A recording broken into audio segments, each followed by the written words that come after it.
Listen to this podcast now on the Red Apple Podcast Network. The Idea Gen Global Podcast with George Sifakis. I'm George Sifakis. In a world overflowing with noise, there is one forum where the world's smartest voices connect, where visionaries sit at the same table as innovators, and great minds don't just talk, they act. Download all of Red Apple Media's podcasts right now through your favorite podcast platform. When the holidays start to feel a bit repetitive, reach for a Sprite Winter Spiced Cranberry and put your twist on tradition. A bold cranberry and winter spice flavor fusion, Sprite Winter Spiced Cranberry is a refreshing way to shake things up this sipping season. And only for a limited time. Sprite, obey your thirst.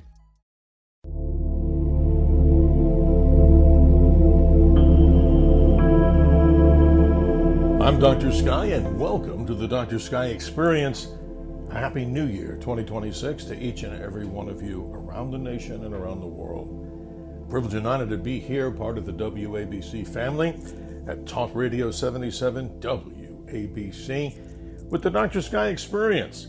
Fridays, East Coast time, midnight, into Saturday morning, 2 a.m., and then Saturdays, midnight to 2 a.m. Sunday mornings, as we discuss the great realms of astronomy, space, aviation, weather, and stories of American exceptionalism.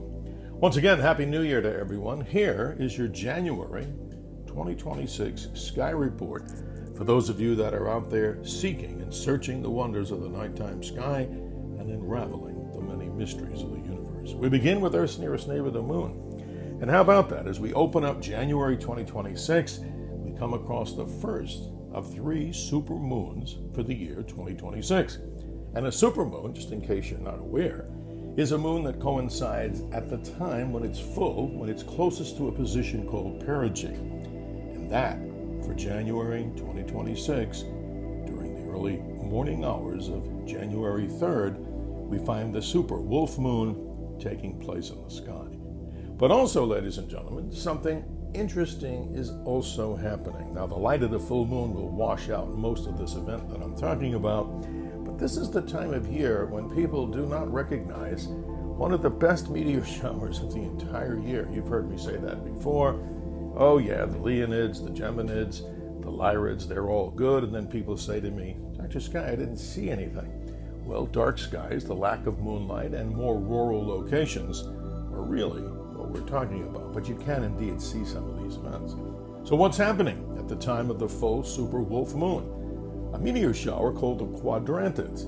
That'll take place on the evening of Friday the 2nd into the morning of the 3rd, and then on the evening of the 3rd into the morning of the 4th. So even with bright moonlight, if you look into the northeast sky after midnight on those dates, you may get to see a fast stream of meteors, but the darker skies will, of course, complement that. Continuing on with Earth's nearest neighbor, the moon. After the 3rd, the moon wanes, of course, last quarter on the 10th. And then, ladies and gentlemen, as we move on, the moon continues to become a waning crescent moon. So if you're looking for faint sky objects, the best time, in my opinion, to view them with a telescope, maybe you got one during the holidays, or a pair of binoculars, would be around the period from about the 15th of January to about the 21st, but new moon will occur on the 18th, on Sunday. Then the moon waxes once again, so look low into the southwestern sky, that beautiful thin sliver of moonlight for those lucky with good eyes and a clear sky by the evening of the 19th.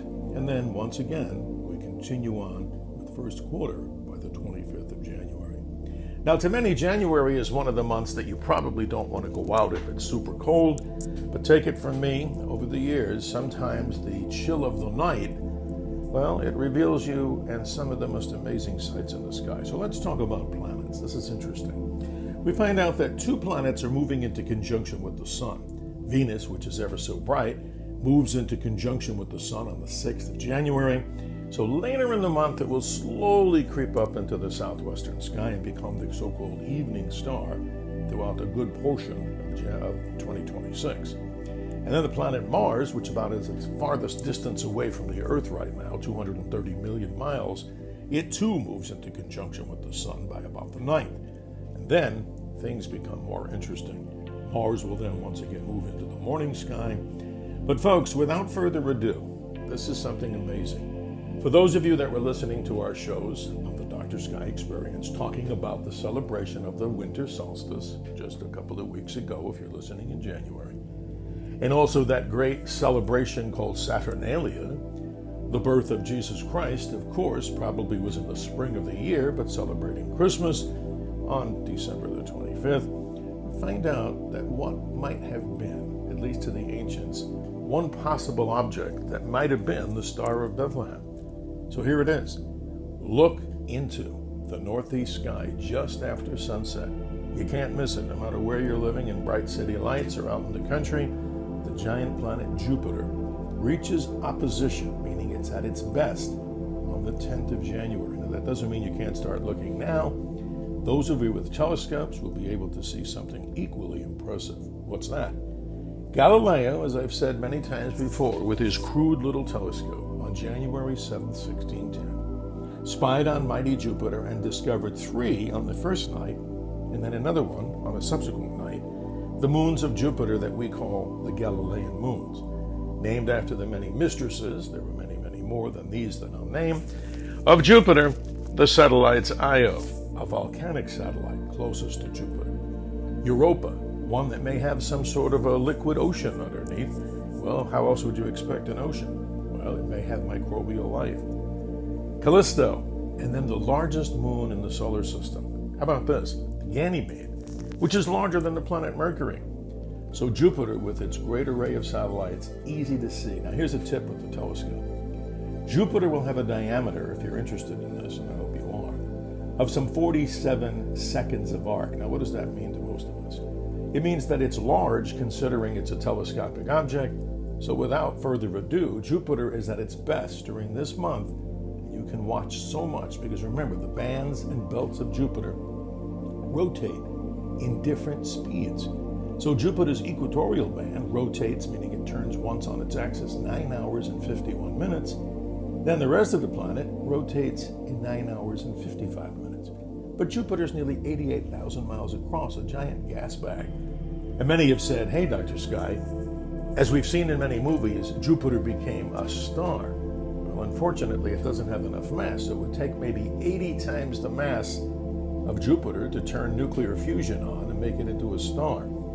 It has a particular strange eye-like object called the Great Red Spot. Over these years, it hasn't been so great, but Jupiter, of course, will reveal that so-called big cyclone, a couple of times larger than the Earth. If you think storms on Earth are bad, imagine what this would be like if you were at the cloud tops of Jupiter. So just remember, more information on this, if you'd like to learn so much more, go to theskylive.com, theskylive.com. Learn so much about the wonders of the universe. You can see that, of course, on your computer, on your smartphone, wherever you are. And you can track not only Jupiter, you can look at the moons in motion of Jupiter's moons. You can also look at Saturn, which is still high up into the south at sunset in these early January evenings. Tiny, about 60 million miles away. And remember, the speed of light is 670 million miles an hour. So even when Jupiter's closest, a little less than 400 million miles, it would still take over 30 minutes at the speed of light just to get to Jupiter, 78 or 79 or 80 minutes just to get to Saturn, and then can you imagine all the stars that you see in the sky? So don't forget, there's some other interesting things to see. Look into the southeastern sky by about 9 p.m. You're seeing this beautiful twinkling object, which we call a star. Now, not to ruin this, not to be romantic, stars technically don't twinkle. Don't tell that to your, favorite spouse, wife, or friend. But indeed, twinkling of stars is due to atmospheric vibrations, so they make them look like they twinkle. The object in the southeast is Sirius. This is the star that the Egyptians thought about and really were so enamored by. It's 8.64 light years away, so do the math. What were you doing 8.64 years ago? That's when the light of Sirius left that star and gets to the Earth. The ancients called it the Scorcher. Some Old Testament type recordings and documents state that the object was red. So why is it blue? It's an extremely hot star with a tiny, tiny little white dwarf star that goes around it every some 50 years, but you can only see that on a super large telescope. Take a look at Sirius and notice the power of fusion, this most incredible object in the heavens. Dr. Sky wishes you and your family the best for a happy new year, health and happiness, clear skies. If you have, you'd like to send me an email, it's drsky@wabcradio.com. And once again, thanks to owner-operator John Katsimatidis and the executive staff for permitting me to be behind the microphone. If you have guest requests, send me an email, not guaranteeing we'll get all of them on.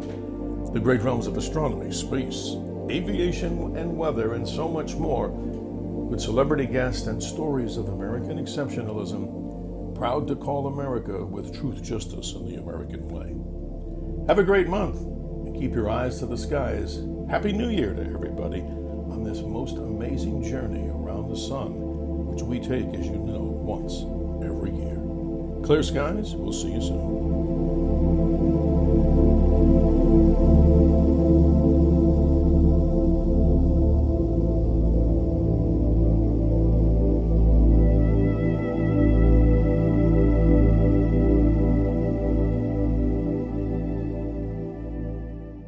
Every week, the Payne family cuts straight to the real financial story. The one question, Bob, everyone's asking is, are we in an artificial intelligence bubble?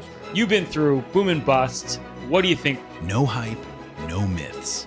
Just what actually matters to your money. Does feel very similar to what we experienced in the 90s. Where are we, though? Are we in 1995, 1997, 1999? Listen to the Pain Points of Wealth on the Red Apple Podcast Network.